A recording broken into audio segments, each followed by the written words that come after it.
So looking back on my own TCG, I realised how lost I was. Now I had the drive and I had the passion, but I really lacked the knowledge. And in this video, I am going to share with you something I wish I knew from the start. So if you are designing your own homemade TCG set, then make sure you include these 4 categories of cards that I believe makes a complete homemade TCG. Because if your TCG is missing just one of these 4 categories, then your players will likely just move on. So let's keep your players around, and I hope you stick around for this video as we dive into the first card category: engine building cards. The usual format for a TCG is for it to start out slowly, usually by playing just 1, perhaps 2 cards on your opening turn. By around turn 5, you'll be expecting your players to be activating bonus draw power, bringing several fighters into play in a single move, and triggering card effects on top of card effects on top of card effects. Now what I am trying to say is, does your TCG have cards within the game that allow your players to ramp up gameplay? That is what we are referring to today as engine building cards. Your players need to build some form of system to score points. The system starts small but then grows as the game progresses. The way this is usually achieved is through a combination of card mechanics that compound on top of each other. Now, as a player, I need to feel like I am progressing through your card game. So if your TCG doesn't ramp up in gameplay, then what is the incentive for players to continue playing your game? Now make sure your cards act as jigsaw pieces to create more elaborate effects as more cards are added to the field of play. That way, as we progress through several turns, the power level of our cards begin to stack on top of each other. And that should give your players that lovely warm feeling that you get when you're progressing and advancing through a game. This is the ramping effect that you get with engine building cards, and I hope now you see how important that is to have in your own TCG. And before I reveal the next 3 categories of cards, I just want to show you this picture I drew a bit earlier. Isn't it really nice? And look, he's pressing the like button. I wish I was like him, pressing that like button. Don't you wish you could be like him? Well anyway, on to the next category. Reset cards. If your game doesn't have a way of clearing your opponent's strongest cards off the field, then your players are going to experience the snowball effect, where when one player starts to show just that little bit more dominance over the other player, they can start taking advantage of this. The dominating player starts to gain more access to more mechanics. They get more freedom where they can inflict more damage on the losing opponent. Now you might not see this as a problem because the better player is winning, right? But this starts to make your trading card game look very, very predictable. As soon as you start to see the slightest advantage, you might as well end the game because you know what the outcome is going to be. If you don't offer your players access to reset cards where they can wipe the slate clean and start fresh in the middle of a game with a chance of coming back, then players are going to move on to another game that will offer that. Now we don't just have to use reset cards in order to balance out the game in such a way. I've addressed game balancing in another video which I'll put a link at the end of this video, so be sure to check that out. But not until you're done with this video first. Thank you. Now a reset card can either target one big enemy for one good hit and clear out your opponent's boss monster, which will severely weaken them.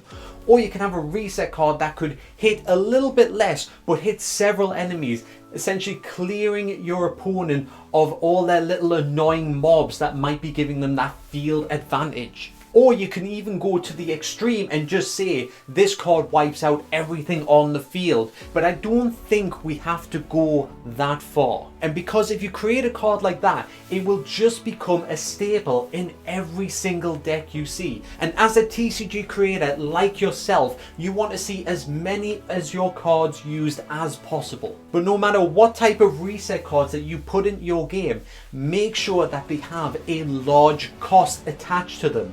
These types of cards shouldn't be used every single turn. These cards need to be reserved for when you have your back against the wall. It should leave your players drained of any resources they have left. That way it's also resetting the player that used it and not creating such a drastic swing in the balance of play. Trash cards. Now, trash cards are usually just there to fill a slot. This category of card is more of a byproduct of a TCG rather than the design feature of a TCG. Now, to categorize a card as a trash card, it just has to be below the power curve. To put it simply, it is a card that isn't as good as your other cards. So why have I included trash cards in one of my 4 categories today? Yes, the main purpose of trash cards is mainly to make your good cards look even better by comparison. But that doesn't mean that you can't give your trash cards a purpose within your TCG. If you design a system that targets cards of certain types, elements, factions, clans, whatever it is, then trash cards always have the potential to be that little cog in the machine that helps the big cogs go. Trash cards can also have the role of having card effects that very rarely trigger only in obscure circumstances. This offers your players a fun challenge in figuring out how to actually incorporate those types of cards into the game. Now, another role that trash cards can have is being cheap to get into play. A trash card can have a rubbish effect or no effect. It can have low stats, but it can be cheap to bring out onto the field. This can be excellent if you have players that are trying to conserve their resources for more important cards later in the game. Sometimes a cheap card just to get a bit of field presence or just for an easy hit is worth putting on the field to conserve your energy for that next big hit that you're planning. But like I said before, trash cards are mainly there just to make your good cards look better. And if you try to make every card useful, some cards will just become trash cards anyway. So is it better to make the power gap wider to make your best cards look even more powerful by comparison? Let me know in the comment section below what you think about this one. Thank you. Now I've got one more category of card to show you today. And what better way to finish this video than with this category of card? Game finishing cards. Have you ever been in a game where you just wish it was over? When you are playtesting your trading card game, make sure it is finishing just before you want it to. Now, this is a fine balance to get right because anyone can make a game that is way too fast, and anyone can make a game that is way too slow. What you want your game to be is just a little bit too fast. That way, your players are left wanting to play again. Think of it like how someone might not be willing to commit to a 20-minute YouTube video, but that same person is more than willing to go through TikTok or YouTube Shorts for 20 minutes just scrolling. It's the same amount of time.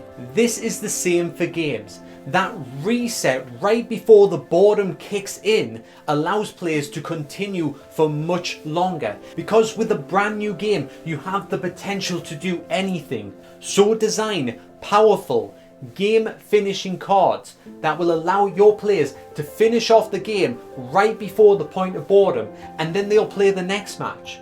And then they'll play the next match, and before you know it, they have been playing your TCG for hours and hours and hours. And if you can do that, then you have created a wonderful, magical trading card game. And that's just amazing. Thank you. Goodbye.